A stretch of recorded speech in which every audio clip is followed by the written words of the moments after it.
Mhm.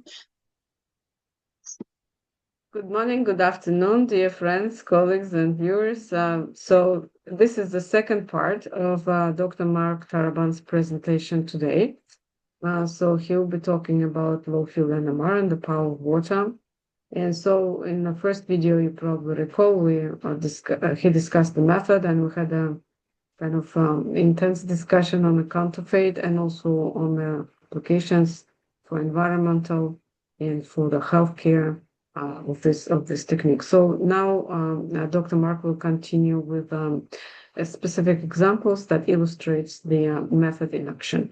So Mark, thank you for rejoining, and the floor is yours. Please continue with your presentation. Thank you. Thank you very much. Good afternoon and good morning again. So here, let me share my screen. So now let me continue to the examples of what we just discussed in the previous part of the different applications in the pharmaceutical industry. So one of the examples that I will start with is the measurements of MAB aggregation in high concentration formulations that we have demonstrated on the example of the Dupixent, which is the high concentrated 150 mg per ml antibody injection formulation. So all measurements were made in situ and in a syringe. Without ever taking, you can see in the center panel that the syringe is in the NMR tube before lowering into the instrument. On the left panel, you can see the impact of the heating stress on the Dupixent at 50 centigrades. It's monitored during the 2 days, and data collection have been done automatically. And you can see the increase of relaxation rate, which is consistent with the formation of the aggregates during this kind of distress.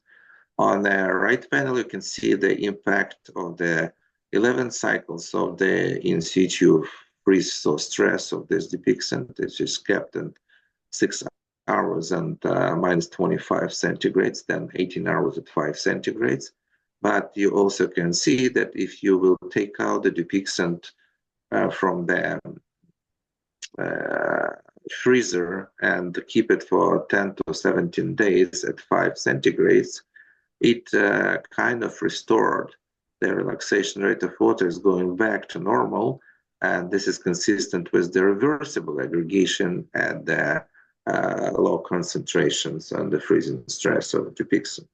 All of these results were validated by ex situ measurements by DLS and SEC HPLC. In both cases that I have demonstrated here, the results have been confirmed. The irreversible heat stress aggregation of the Dupixent and reversible aggregation during the freeze-thaw stress. In the next example was the measurement of the consistency of the drug product. Here, in this particular case, we have been mimicking the situation that have been known in 2013 when the almost 3.5 million of the units of the Novomix insulin pen were recalled due to the wrong dosage caused by the glitch at the factory, power glitch, and uneven feeling has been detected later in only 0.14% of the units. We mimic this situation using our technology, essentially by taking out the portion of the drug product and substituting it with the matrix buffer, with matrix, and diluting it to the 50%. And that you can see from this linear plot on the right panel, that our technology could be easily detected the variation of the concentration inside. If I can just add that if this technology have been used at the quality control at the factory, there will be no need to recall 3.5 million units. This small number of units, which 0.14%, is about 1,000 units only, will be easily discarded without recording the whole batches of this product. Yeah, this is significant savings, and it's like testing it right away. And also, I think what's important to mention beyond the cost and losses, it's a reputation also.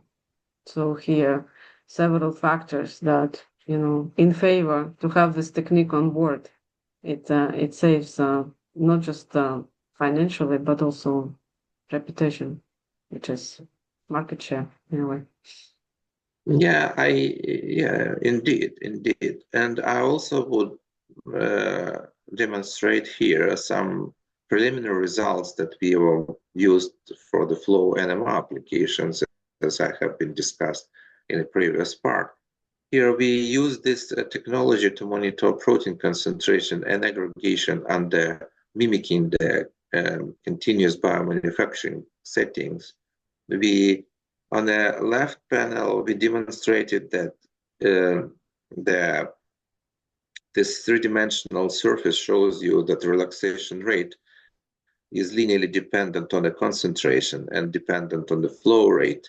We were capable to achieve flow rates up to 50 milliliter per minute in this particular setting, small benchtop NMR. But depending on the configuration of the cell, of the flow cell cavity, and depending on the size of the probe, you might reach a very high flow rates, which are comparable with the biomanufacturing, real biomanufacturing conditions. And on the right panel, you can see that there's also fairly linear dependence of the relaxation rate on the flow rate of the process flow and the concentration of the aggregates produced by the heat stress from the human immunoglobulin sample. So this demonstrates the capability of the flow NMR and its applicability for continuous biomanufacturing settings. All of this is done non-invasively. You don't need to put the probe into the flow. You don't need to take it out every time it becomes dirty. You don't need to have a special material like the quartz windows to do some kind of the spectroscopy analysis of your process flow. All could be done in the real biomanufacturing conditions with this. One of the important things is just talking about aluminum adjuvants. We have explored aluminum adjuvants which are used for production of aluminum adjuvanted vaccines. And in our papers, we've demonstrated that our technology is capable to look at the filling level, concentration of the adjuvant essentially, sedimentation rate and resuspension of the adjuvant, which is critical quality attributes for the vaccines. And also we can detect the sedimentation volume ratio, which is also demonstrates the capability of resuspension of the vaccine after prolonged storage. And this technology allows you to monitor both the sedimentation rate and the changes in the SVR, which is shows you the compaction of the sediment. All of these parameters are very important for the vaccine, aluminum adjuvanted vaccine producers. But And for again, the aluminum itself, right? For aluminum adjuvant, the sedimentation rate is one of the parameters that you report when you just manufacture it as a component. This is the and and also we can use this to look at this process of development of the aluminum adjuvanted vaccines. Here, this is our joint publication with Humarina, where we have looked at the investigational vaccine, which there needs to be to understand the difference between the high load of antigen and low load of antigen.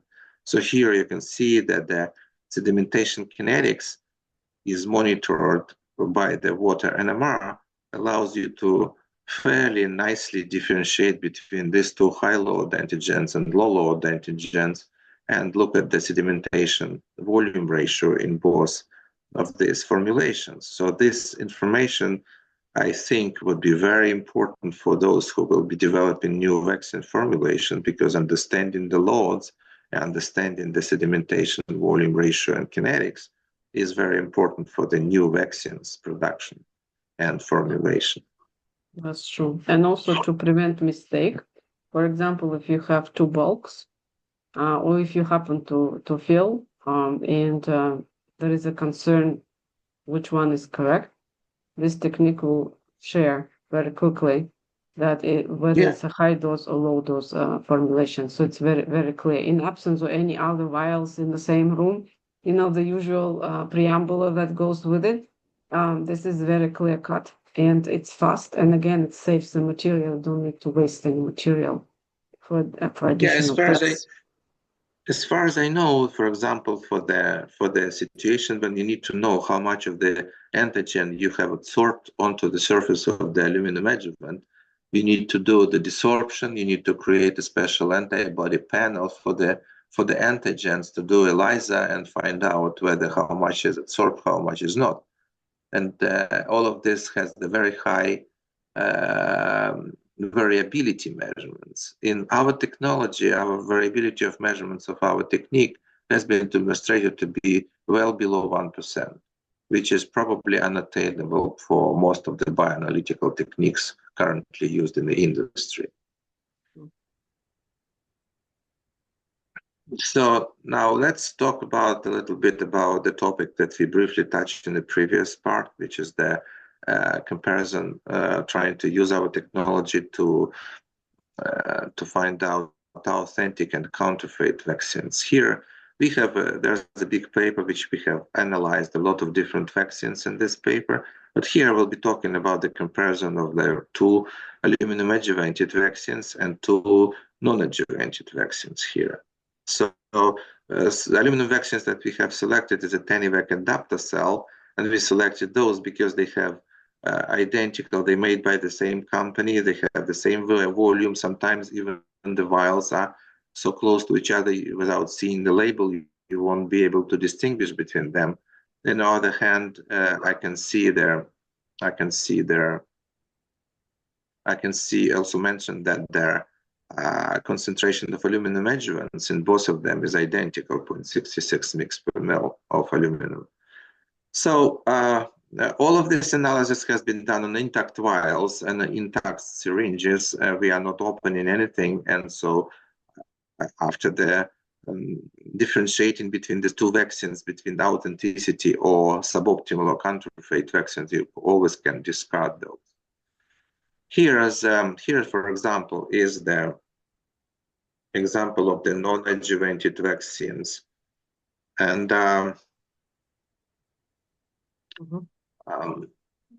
you can see here that single measurement of relaxation rate at one parameter of pulse sequence doesn't really give you the possibility to differentiate between these two vaccines, and even they are also closed just with the same vial filled with the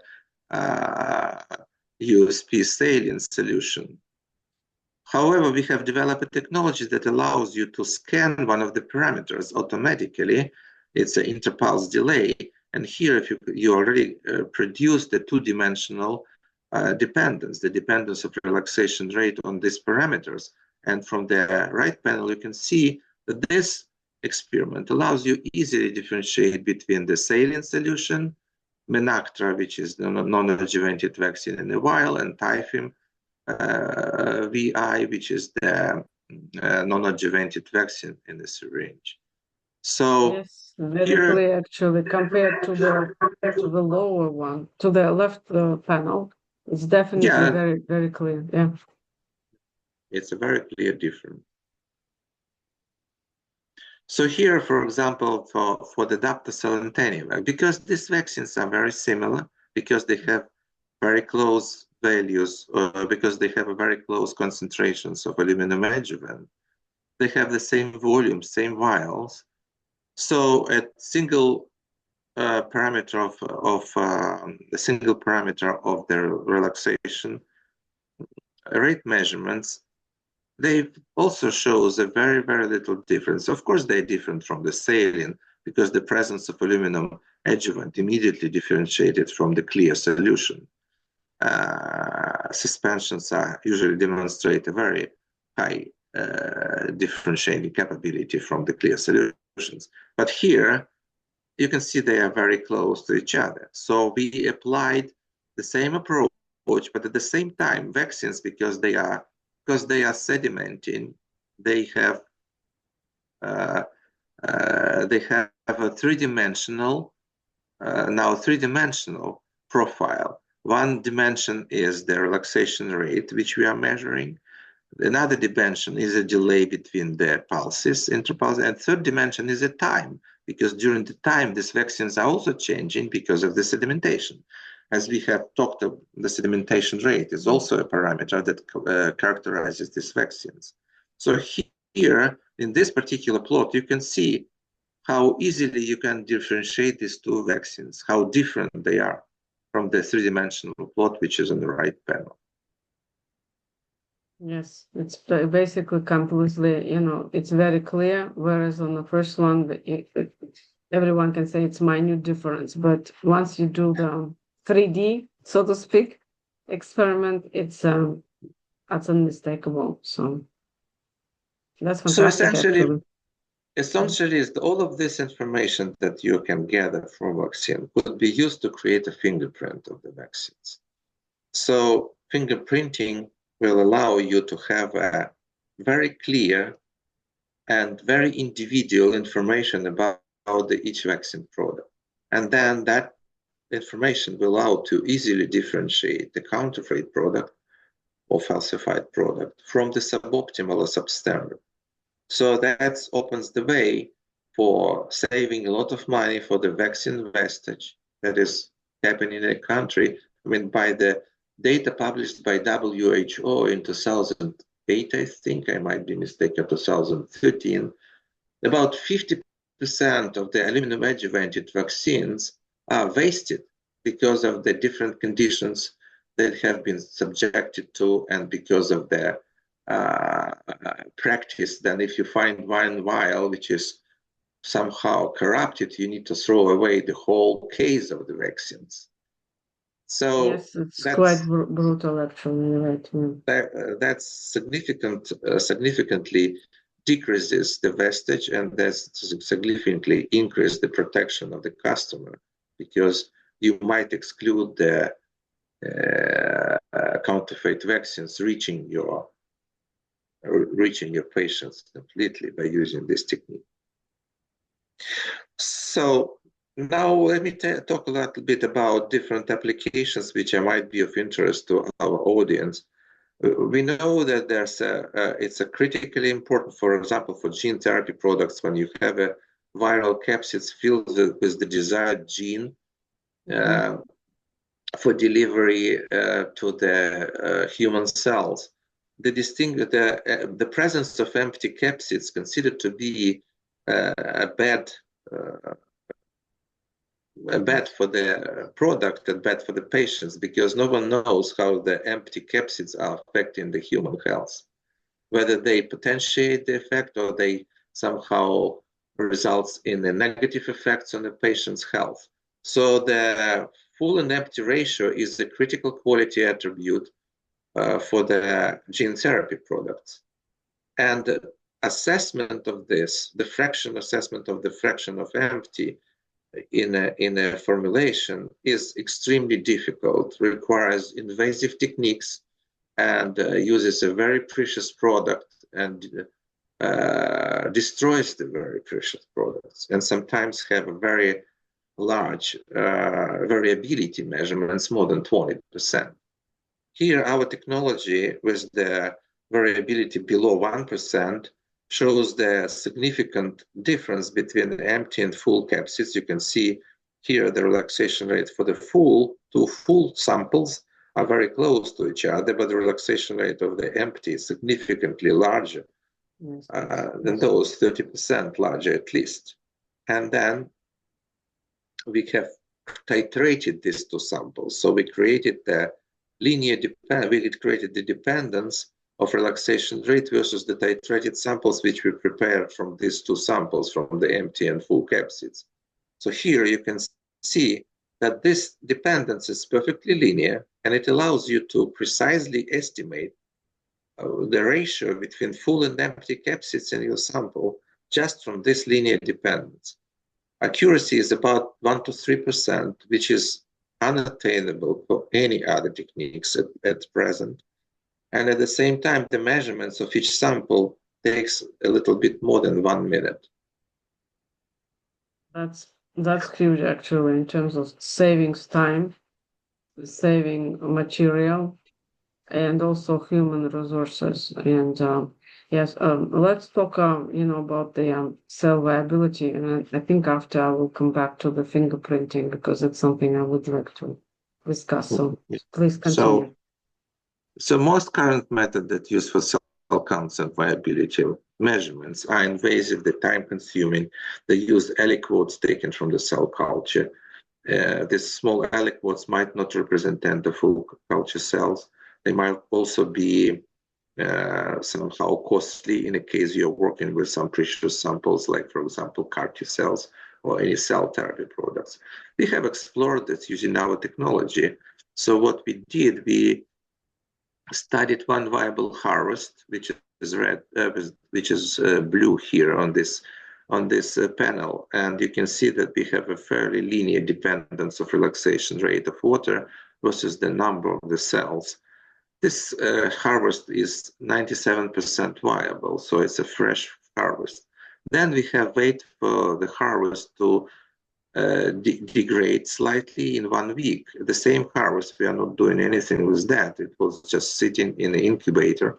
And then we observed that the 70% viable of the cells, we also have a linear dependence on the cell counts, but this dependence is going up. So here, in this particular case, this will allow you to have an estimate about the cell count and cell viability from these dependencies. Also, we have just tried to find out how reproducible our technology is. So we created another harvest, which was prepared 1 month after we have prepared the first harvest, and measured the concentration of the cells using relaxation rate. And you can see the green triangles are fairly nicely fit in the linear dependence we observed for the first harvest. So this shows that our technique, if you grow the harvest in the same conditions and follow the same protocol, our technique is reproducibly, with the high precision, repeats the same results. There's no variation in this particular case. And also 1 week apart, right? 1 week apart. Right? No, these two were 1 month apart. 1 month apart. So there were 2 different harvests. First harvest was created, and then we measured it. And then the second harvest, we also measured fresh, but 1 month. But we worked on this harvest 1 month after that. This was the second harvest. Okay. So in general, we have a lot of different publications in our lab, and using this QR code will move you to the publication site of our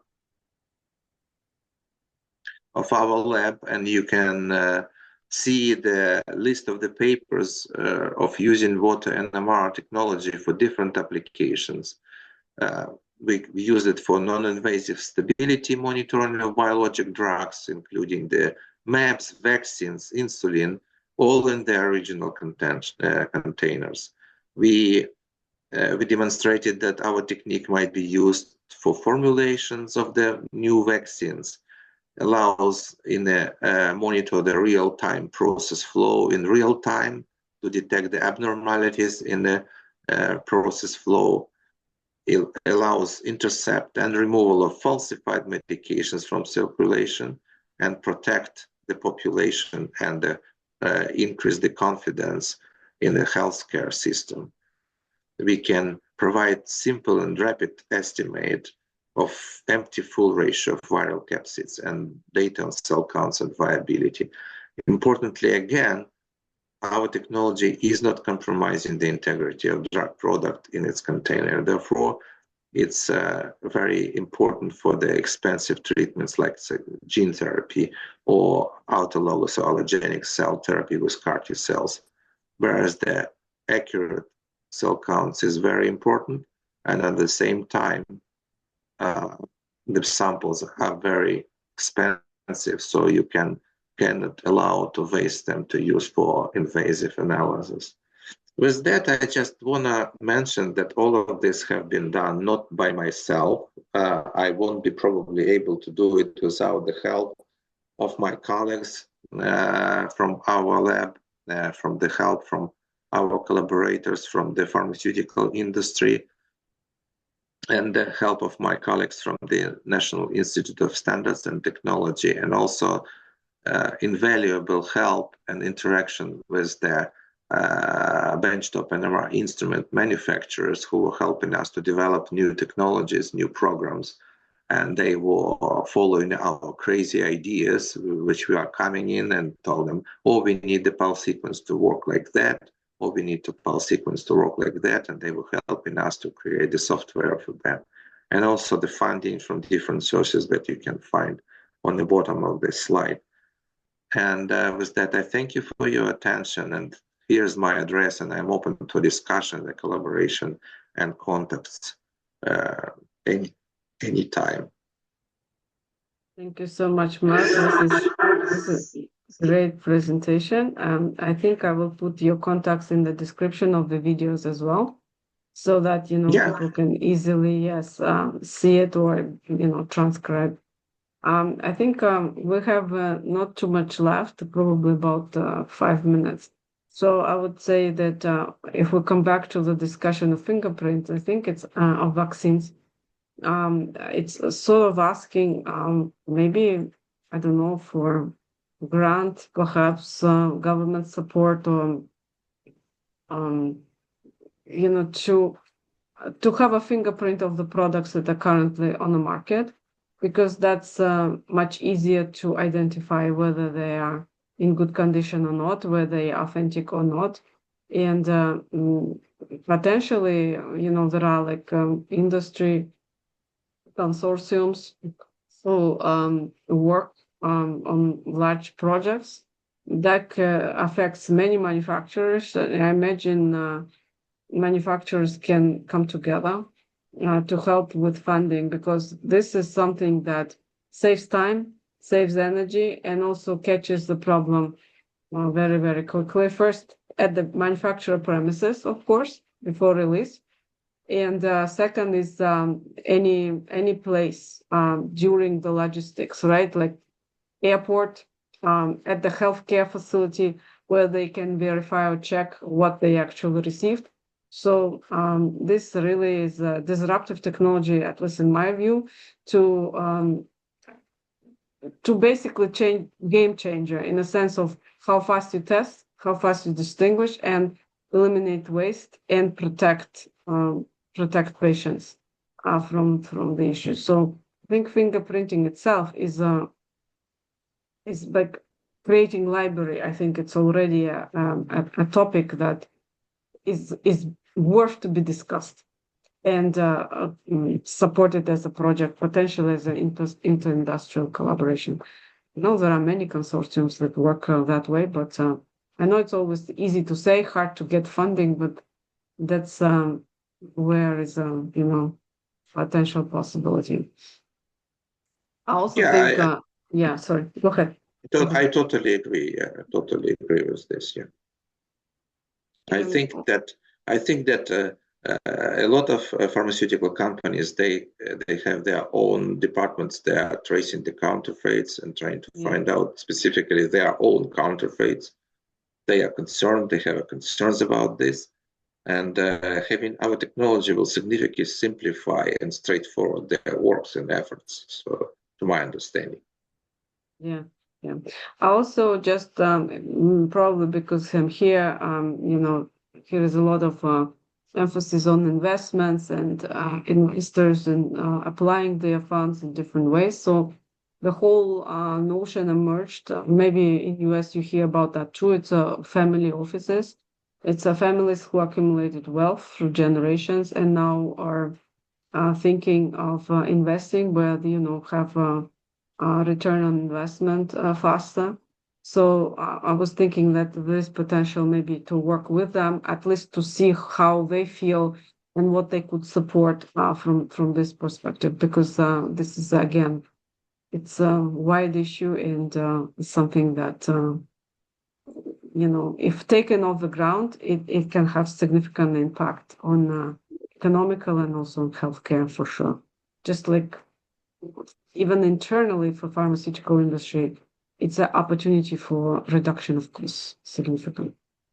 I'm just vigilant about time. I think if you maybe for the viewers can use the minute, not more than that, to say where else beyond pharmaceuticals this technique is shared. I know you briefly discussed, but maybe just like thinking. Yeah, I mean this technique this technique is amazingly in general, not specifically water NMR, measuring water signal. We are using water signal because it's 90% in most of the pharmaceutical liquid dosage formulations. That's the reason we are using water as reporter. But in general, a time domain NMR, benchtop NMR instruments are often used in the food industry to understand the differences between the liquid fat. Crystallization of honey, for example, I know it's also used for the monitoring of the honey crystallization. To make it crystallize longer than usual. It's also used in the oil industry to monitor the product flows and used also in for wine industry from time to time to understand the ratio between the alcohol and acetic acid, which might give you an idea how good is the wine in general. And used by part of the oil industry for finding the water aquifers as close as possible to the oil well production sites. So it's also have been used like that. And so, but strangely, in pharmaceutical industry, this technology has not been really used so widely as it should be, and that's a pity for us. We are trying to, our group is trying to make a case that it's necessary to use and that it's helpful in many cases. Thank you so much again. I think with that we'll probably wrap up, but definitely it's a call for pharmaceutical colleagues. I know they're watching this channel in different places. In US, I think it was San Diego also online, and Washington, DC would be online soon, and many people in Toronto, also a few in Grenoble and here locally in Dubai as well.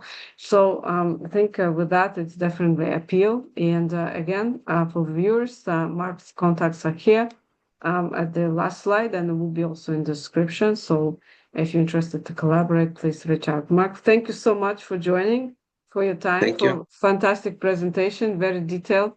And I'm happy to see you and look forward for more recordings in the future. Yes, thank you so much. Bye for now. Thank you. Bye.